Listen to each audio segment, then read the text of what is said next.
La démocratie est en marche et la plus forte majorité possible pour le oui, c'est sûr que ça sera une deuxième révolution tranquille. On pourra développer le Québec avec les Québécois. À quelques jours du 25e anniversaire du référendum sur la souveraineté du Québec, nous vous dévoilons ce soir le contenu d'un document confidentiel préparé en vue d'une victoire du oui, rédigé par les fonctionnaires de l'État québécois. Ce document de 700 pages formule des propositions détaillées sur les aspects économiques du projet gouvernemental de souveraineté du Québec. C'était bien sûr en 1995. Et Mathieu Dion, Radio-Canada a mis la main sur cette rare copie que vous tenez, je pense que vous l'avez avec vous, cette copie qui est montrée pour la première fois en public. C'est exact. Alors le voici, ce rapport classé top secret. C'est la copie numéro 7, celle de son principal auteur, Carl Grenier, ex-sous-ministre adjoint au ministère des Affaires internationales du Québec en 1995. Quelques mois avant le référendum, le gouvernement, presque clandestinement, dans la plus grande discrétion, se préparait de façon très technique à l'éventualité d'un oui.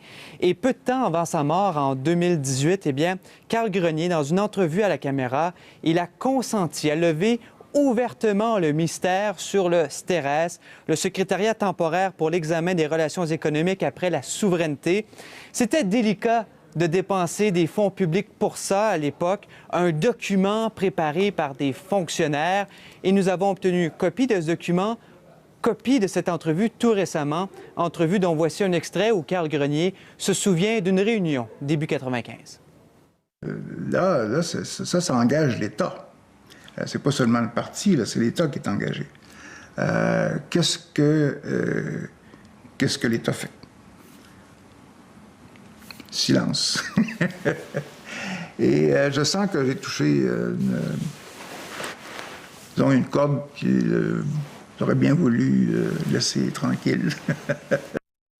En 2004, dans un livre sur la vie politique de Jacques Parizeau, l'auteur Pierre Duchesne y relate pour la première et seule fois jusqu'ici quelques passages de ce document en exclusivité. Mais même Pauline Marois, dans sa récente autobiographie, écrit « Ce n'est qu'une fois que je serai moi-même première ministre que j'aurai ces documents de travail en main ».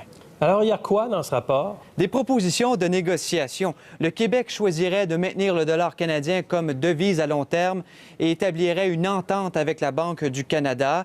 Le nouveau pays hériterait des biens immobiliers et mobiliers de même que des avances et créances dues par des tiers. La part québécoise de la dette fédérale se chiffrerait à plus ou moins 18 ou 81 à 86,5 milliards de dollars. Le rapatriement de tous les employés fédéraux domiciliés au Québec dans la fonction publique québécoise aurait une incidence budgétaire de près de 700 millions de dollars.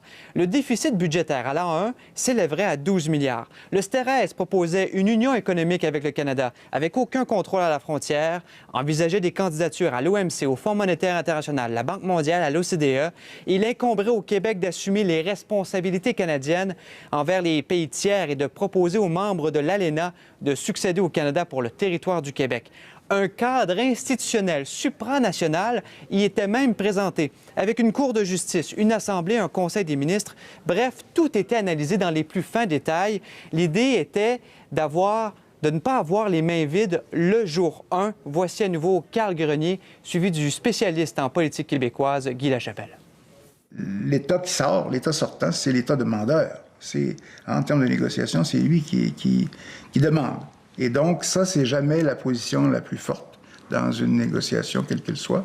Donc, il faut être très, très conscient de ça. La valeur réelle, quand on consulte ce document, puis on regarde, ça a été de tourner les pierres dans tous les ministères au gouvernement du Québec, de s'assurer que chaque ministère soit prêt à faire sa liste, je dirais, d'éléments de négociation qui sont fondamentaux. Et ça, c'était pour assurer aussi à court terme, là, évidemment, une réaction des milieux économiques, des milieux financiers, face à tout changement qui pourrait se produire. Donc, minimiser un peu la transition économique. Qu'en aurait réellement fait Jacques Parizeau si le oui l'avait emporté?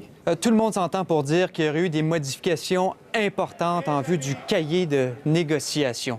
Mais il y a une chose qui est claire dans tout ça, c'est qu'il y avait de la préparation. Et Carl Grenier aurait même souhaité avoir davantage de temps. Ça prend du temps. Il faut un plan. Et puis, si vous voulez rien casser, là, ou casser le moins de choses possible, prenez votre temps.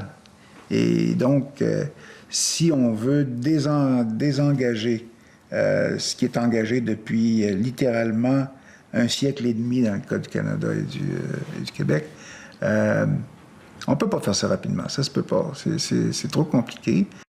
Et on le voit avec le Brexit sans préparation, c'est l'acrimonie. Absolument. Votre dossier complet, donc demain matin sur le site web de Radio-Canada. Merci Mathieu. Merci Gérald.